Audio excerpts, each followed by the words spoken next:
What's going on, guys? Welcome back to the channel. Today we're not going to be on the water. We're going to go through a few jig making techniques that I like to use. Don't like to buy my own jigs, I like to make my own. I'm going to show you a couple things why I make my own here. So make sure you stay tuned and let's get at it. To make your own jigs, you're going to need a couple specific things, key things here. You're going to get the bands for the actual skirt material. You're going to get the tool for the band so you can put the skirt material into it. There's many different types. This is just the El Cheapo. I can actually bring this on the lake, put it in my pocket. I don't know if that really interests anybody, but that's kind of why I like that one. It's real small, real cheap. If I lose it, no big deal. You can get ones that are $50, whatever. And if you lose it, it kind of sucks. I'm pretty basic on the colors that I use. It's going to be some type of black variation or some type of green pumpkin variation up here up north.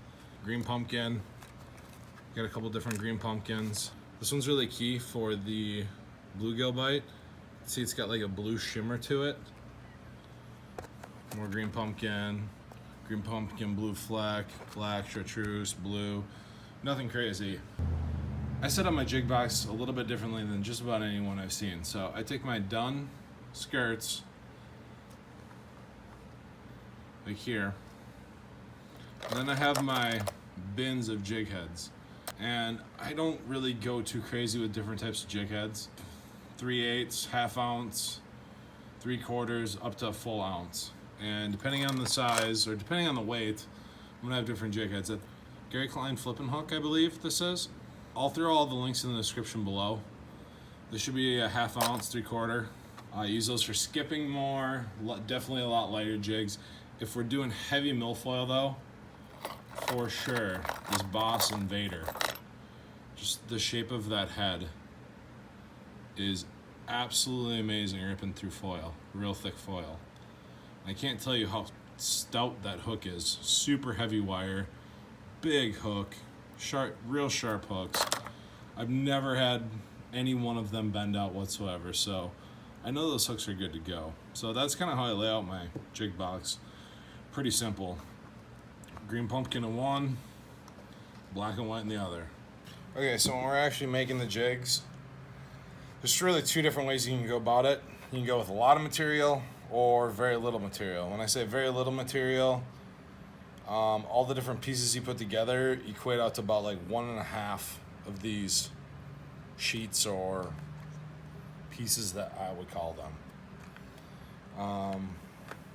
We're just gonna do a couple green pumpkin ones. This is one of my favorite colors here. Let's do a half green pumpkin.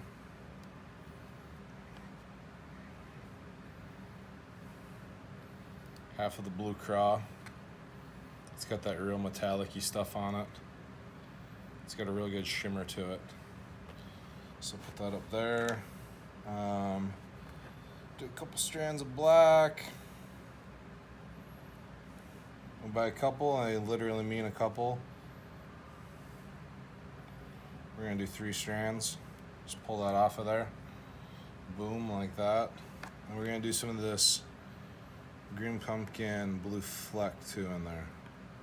The reason I like doing blue fleck on a lot of the green pumpkin, I think it really resembles the colors of a bluegill in this part of the country. A lot of fish are feeding on bluegills all year round. Especially this time of the year, we're gonna be getting the bluegill spawn going. So take the tool with the tip. Tip's removable. Grab a band. Slip the band over. Try not to stab yourself. Band's on there, take the tip off. And you're just gonna feed these pieces right on in.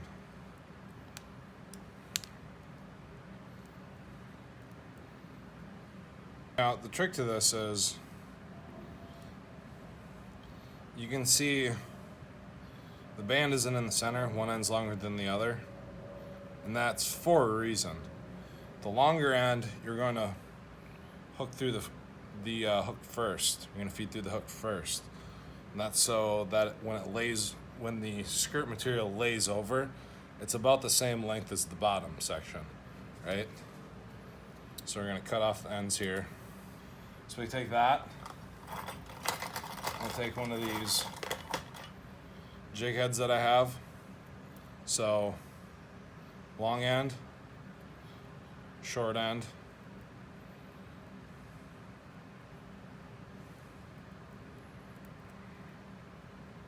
Feed that on there, just like so.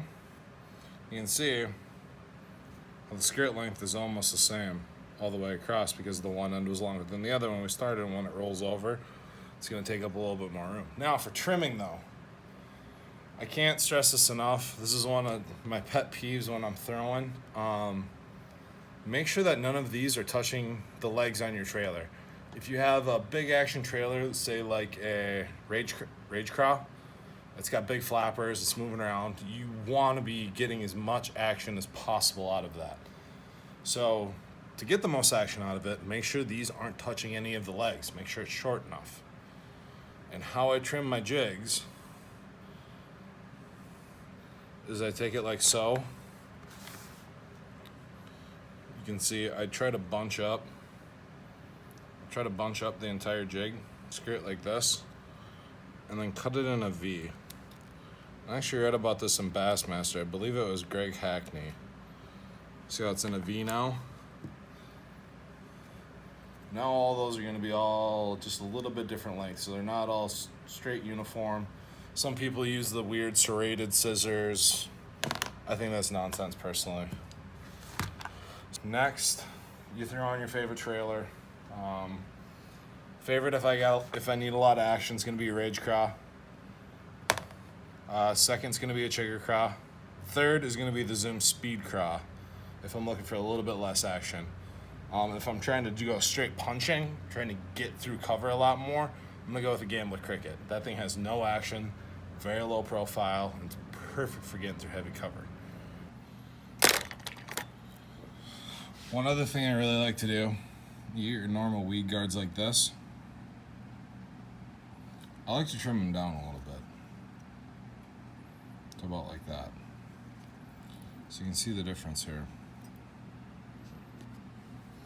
Not a huge difference, but you're just taking the edge off, kind of flattening it out almost.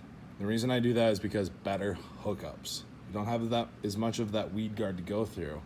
You're gonna get better hook penetration on the fish. All right, guys, that's pretty much it for this episode. I just wanted to go over this real quick with you guys. I think it's gonna help you key on a lot more bites. Main reasons I do this is because I can pick the colors of these jigs, these jig skirts.